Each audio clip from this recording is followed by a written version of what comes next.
Hello, this is Steve with BrownCastle Games. I'm excited today to get to introduce you to Crokinole Imperium.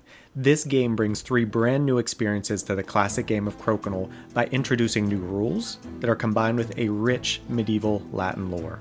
Imperium, meaning empire, represents your claim to rule. You and your opponent will represent warring kingdoms and battle on your Crokinole board until there is one victor. Sub rosa, meaning under the rose, is a Latin phrase that has been used in the Middle Ages to denote secrecy or confidentiality. In this game, each player will earn points by completing their unique objective cards and by outscoring their opponents. Start a game of Sub rosa by shuffling and dealing 1 card to each player. Players should keep their cards secret from the other players. At the end of each round, you will be awarded 1 point for completing your Sub rosa card, and 1 point if you scored the most points that round. The first player or team to reach 10 points wins. Players with a card depicting a sun and the Latin phrase in medias res, which stands for in the midst of things, must have the condition of their card met during the round. In this example, you must knock 2 opponents' discs off the board with 1 shot. After accomplishing this task, reveal your Sub rosa card to the other players, indicating that the task has been completed and you will be awarded 1 point at the end of the round. In this second example, you need to have one of your discs overhang the 20 hole. This could happen on your turn or an opponent's turn. Immediately reveal your card to the other players and set it face up. You will score 1 point at the end of the round for completing your card. Players with a card depicting a moon and the Latin phrase post eventum, which stands for after the event, must have the condition of their card met with the remaining discs on the board at the end of the round. After the last shot of the round, before removing any of the discs from the board, reveal your card to the other players, indicating that it has been completed, and you will be awarded 1 point.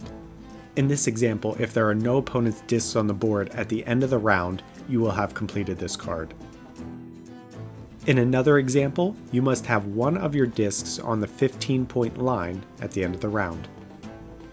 At the beginning of a new round, each player will draw back up to 1 Sub rosa card. If a player has an uncompleted card from the previous round, they may choose to keep it or discard it and draw a new card. Our next game is Freelances, which is a term that came to be during the medieval ages, which refers to mercenaries whose lance was free of any lord's service. Each mercenary will offer you a single-use ability that could tip the round in your favor, but be careful not to let their valuable skills go to waste. In this game, all players will be dealt 1 Freelances card. Players should keep their card secret from the other players unless otherwise stated on the card. Each card will grant you a unique ability that can be utilized during the round or after the round has been completed.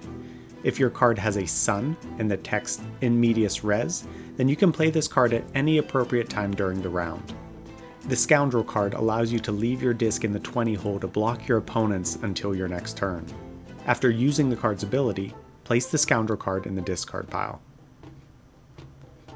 The Brute grants you the ability to place your shot disc on top of another disc involved in the play.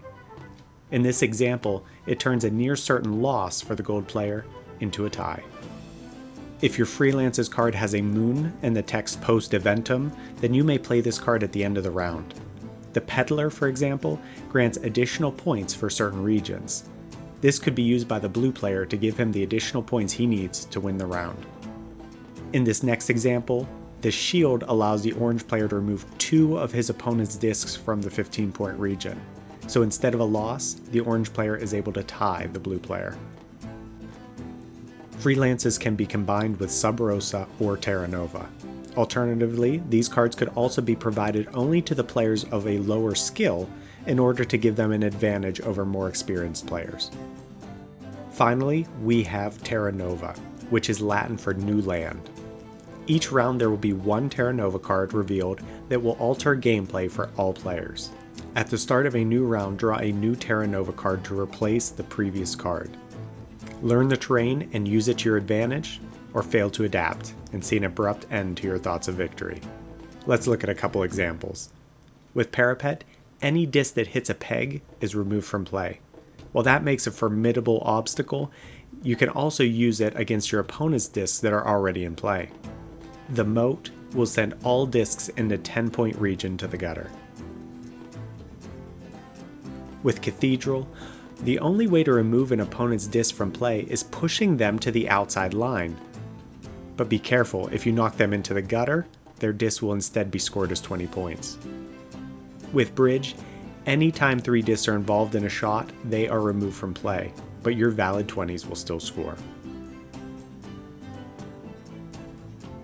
I hope you enjoyed this brief overview of Crokinole Imperium. If you have any questions or thoughts, feel free to message Steve at browncastlegames.com.